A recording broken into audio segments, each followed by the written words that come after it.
Welcome to Baliyan tutorial dear students. Once again आपका स्वागत है। आइए, बहुत इंपॉर्टेंट टॉपिक आपके लिए लेकर आए हैं, होमोजीनियस लीनियर इक्वेशन।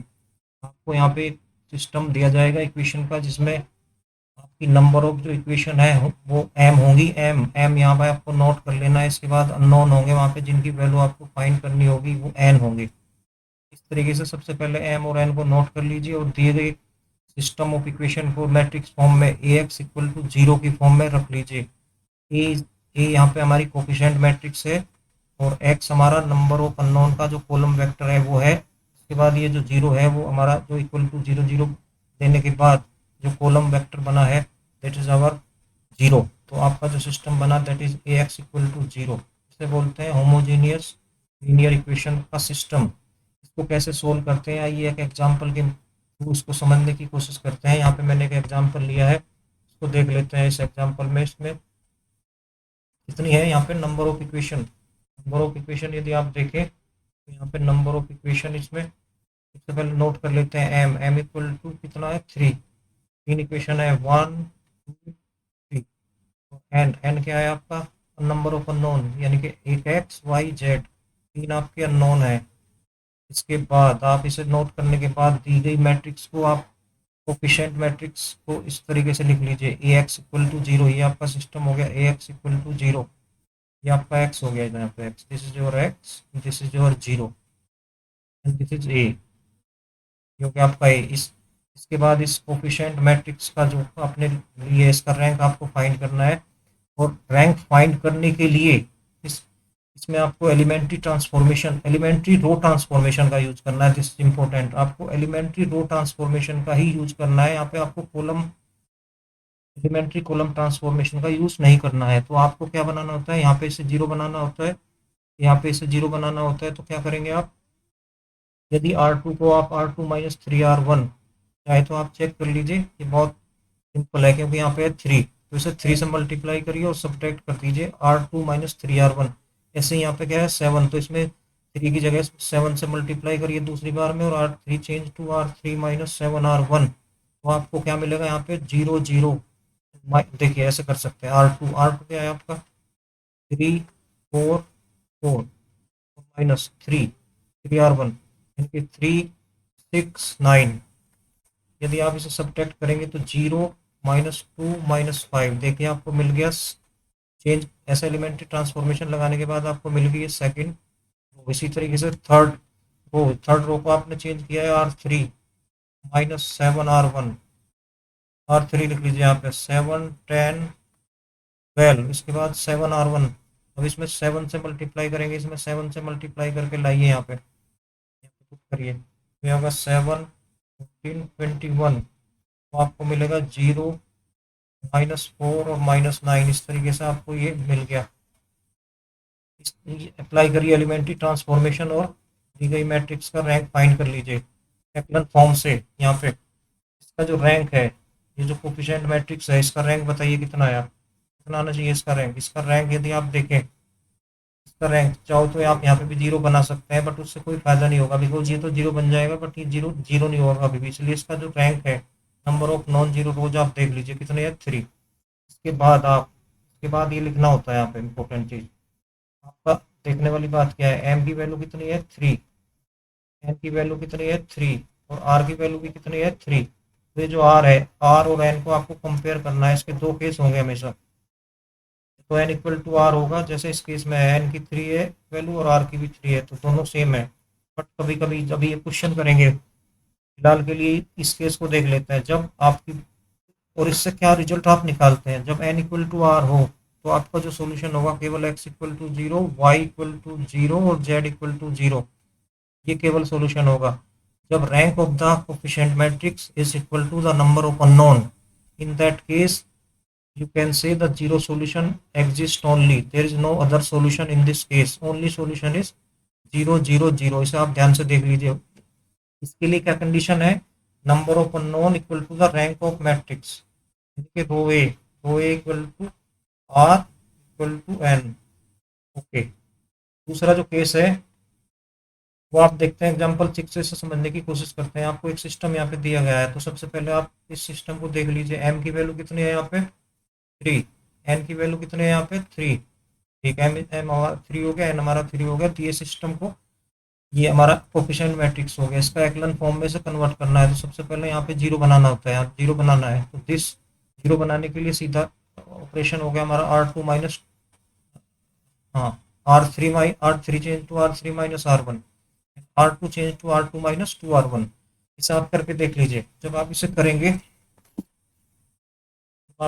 तो सबसे पहले हमने R2 2 -1 2, इसमें 2 से मल्टीप्लाई करेंगे, तो 2 से मल्टीप्लाई करेंगे तो 2, ये होगा 6 और ये हो गया माइनस, बनना है 2 -1 और 4, इसमें से आपको 2R1 करना है, तो ये होगा -4। सब्ट्रैक्ट करिए, जब सब्ट्रैक्ट करेंगे तो जीरो माइनस जीरो और -7, और ये हो गया आपका 8। जीरो आ गया, देखिए आपका ये जीरो ये आ गया दूसरा, ये चेंज होने के बाद आपका ये आ गया 0 - 6। इसके बाद आप, इसके बाद ये वाला ऑपरेशन लगाया इसने, R3 - R1। R3 हमारा क्या है, R3 अवर -11 14 -R1 करेंगे 1 3 -2, तो आपका ये कितना आ गया 0, और ये हो गया माइनस माइनस कर रहे हैं आप, -14 और माइनस, ये हो गया आपका 16, 0 14 16। 0 - 14 16, यहाँ पे गलती है, इसमें यहाँ पे आएगा 16, ये गलत है। ओके, इसके बाद ध्यान से देखिए, यदि यदि आप ध्यान से देखें तो ये इसका जस्ट डबल है। तो आप क्या कर दीजिए, R3 मीन्स 0 -14 16 -2R1, इसमें 2 से मल्टीप्लाई करिए, इसमें 2 से मल्टीप्लाई करेंगे तो हो जाएगा 0 -14 और 16, और सब्ट्रैक्ट करेंगे तो कट जाएंगे, और उसके बाद आपका ये पूरा जीरो हो जाएगा। इस बार देखने वाली बात क्या है, जो आपकी कोफिशिएंट मैट्रिक्स है उसका रैंक हमारा एम, हमारा कितना था 3, एन कितना था हमारा 3, और हमारा रैंक ऑफ पे मीन्स कितना आया 2, rows number of non zero rows कितनी है 1 2, इसके सारे एलिमेंट जीरो है। तो हमें इसका रैंक देखने के लिए काउंट करनी होती है वो रोज, इनके सारे एलिमेंट जीरो नहीं है। तो नंबर ऑफ नॉन जीरो रोज क्या है 1 2, रैंक हमारा 2 हो गया। इस केस में क्या होता है, इसको यहाँ पे समझ लीजिए ढंग से। अब दो सिस्टम होंगे, ये तो एम और एन है।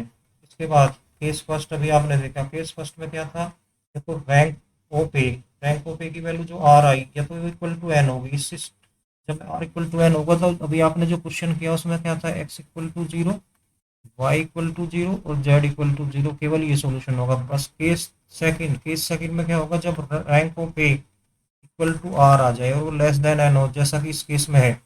तो यहाँ पे समझते हैं कैसे करते हैं। आपका आर की वैल्यू क्या है 2 और एन की वैल्यू क्या है 3, तो आर क्या होगा हमारा less than N in this case. तो आपके सॉल्यूशन आते हैं वो आएंगे इनफाइनाइट सॉल्यूशन। ठीक, इसमें यहाँ पे लाइन लिखी है लीनियरली इंडिपेंडेंट सॉल्यूशन।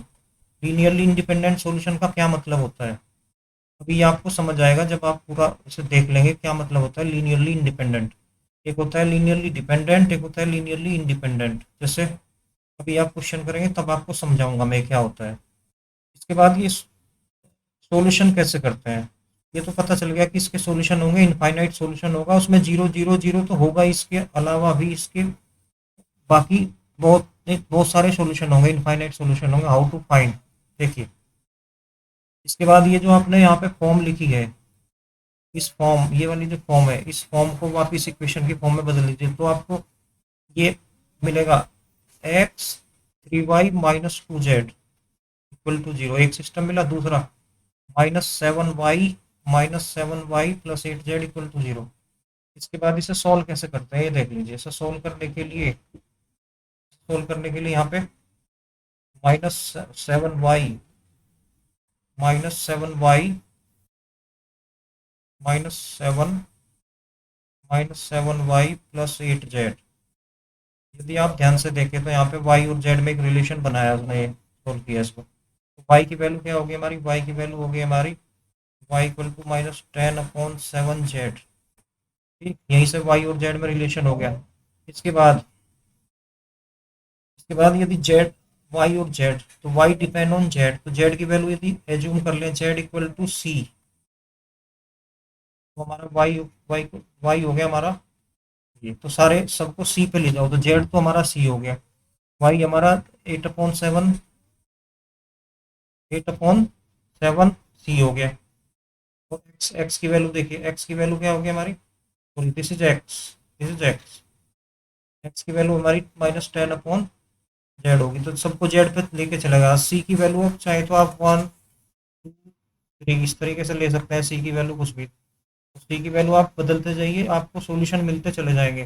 बट ये जो बोलते हैं ना, ये था एक, ये जो सॉल्यूशन है ये एक ऐसा बोल रहे हैं, तो ये केवल एक L I linearly independent solution है, बाकी सॉल्यूशन इसके ऐसे होंगे जो एक दूसरे पे डिपेंड करेंगे। जैसे यदि सी की वैल्यू आप 1 लेते हैं, सी इक्वल टू 1 के लिए सॉल्यूशन होगा आपका -10/7, 8/7 और ये 1। बट जब सी इक्वल टू 2 ले लोगे आप, तो देखिए सॉल्यूशन हो जाएगा 20/7, 16/7 और 2 इस तरीके से।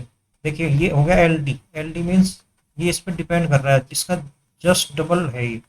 इस तरीके से इनफाइनाइट सॉल्यूशन हो जाएंगे आपके। इसके बाद यदि सी की वैल्यू आप बदलते चले जाओगे, सी की वैल्यू आप बदलते चाहिए और you get the infinite solution, but उसमें केवल एक ही सॉल्यूशन है शुरुआत का, जिसे बोलते हैं एल आई सॉल्यूशन, और बाकी के जितने भी सॉल्यूशन आप लिखेंगे वो सारे क्या होंगे, लीनियरली डिपेंडेंट सॉल्यूशन।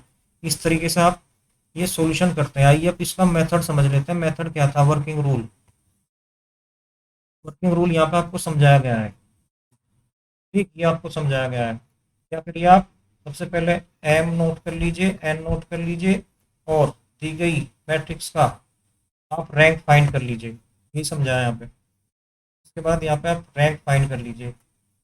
रैंक, तो रैंक जब फाइंड करेंगे तो दो केस होंगे, या तो आर इक्वल टू एन होगा, जब आर इक्वल टू एन होगा तो केवल और केवल एक सॉल्यूशन 0 0 0 0 होगा, यानी कि X equal to zero, Y equal to zero, Z equal to zero होगा। इसके अलावा यदि R is less than N है तो इनफाइनाइट सॉल्यूशन होगा, यहाँ पे इनफाइनाइट सॉल्यूशन एग्जिस्ट। और वो कैसे करते हैं जी, अभी आपने देखा। चलते हैं एक एग्जांपल और ले लेते हैं, उसमें समझने की कोशिश करते हैं डियर स्टूडेंट्स। देखिए यहाँ पे सिस्टम लिया है, यहाँ पे कितने है, 1 2 3 4, यहाँ पे एम की वैल्यू क्या है 4, और एन की वैल्यू कितनी है 3। ओके, ये जो मैट्रिक्स बनेगी कोफिशिएंट मैट्रिक्स का रैंक, इसका ऑर्डर होगा 4/3, बट इसका जो रैंक है, रैंक हमेशा क्या होगा, कभी भी या तो 3 होगा, 3 से छोटा होगा रैंक, बिकॉज आपको रैंक में जो मैंने समझाया था स्क्वायर सब मैट्रिक्स बनानी होती है, तो स्क्वायर सब मैट्रिक्स कितने ऑर्डर का बना सकते हैं उसमें, मैक्सिमम 3/3 का। तो इसका पहले अब रैंक फाइंड करते हैं। कोफिशिएंट मैट्रिक्स आपने लिख लिया यहाँ पे, और यहाँ पे सबसे पहले इसे जीरो बनाइए, फिर इसे जीरो, फिर इसे जीरो, फिर इसे जीरो, फिर इसको एलिमेंट्री रो ट्रांसफॉर्मेशन का यूज करिए। Applying reduce it to echelon form by applying elementary row transformation only, इसमें एलिमेंट्री रो ट्रांसफॉर्मेशन का ही यूज करना है। ओके, तो यहाँ पे जीरो आपकी आ गई। इस तरीके से फिर इसे जीरो करिए, इसे जीरो करिए, इसे जीरो करिए, चलते रहे आप। एट लास्ट देखिए यहाँ पे इसका रैंक कितना है, 1 2 3, तो इसका रैंक भी कितना है 3, एन भी कितना था 3। तो आप यहीं पे बोल देंगे कि this system has only 0 0 solution, ये सारा यहाँ पे लिखा है इसमें कि एक्लन फॉर्म से इसका जो रैंक है वो क्या है, नंबर ऑफ नॉन जीरो रोज वो कितनी है 3, तो इसका रैंक कितना है 3, अननोन भी कितने हैं 3, तो इसका ओनली वन सॉल्यूशन इज 0 0, तो x equal to 0, y equal to 0, z equal to 0 is the only solution of this equation. इस तरीके से डियर स्टूडेंट्स ये सॉल्यूशन आप करते हैं। इसके बाद ये जो एग्जांपल दिए गए बुक से आप सारे एग्जांपल कर लीजिए। मुझे उम्मीद है टॉपिक आपको समझ आ गया होगा। इसके बाद आप ये सारे एग्जांपल करते जाइए। This was all about how to solve homogeneous linear equation by rank method. Okay, this was all about। इसके बाद ये कंप्रिहेंसिव प्रॉब्लम आप देख लेंगे अभी नेक्स्ट वीडियो में, आपके लिए मैं इसके ऊपर जो प्रॉब्लम है वो लेकर आऊँगा आपके लिए। Thank you very much.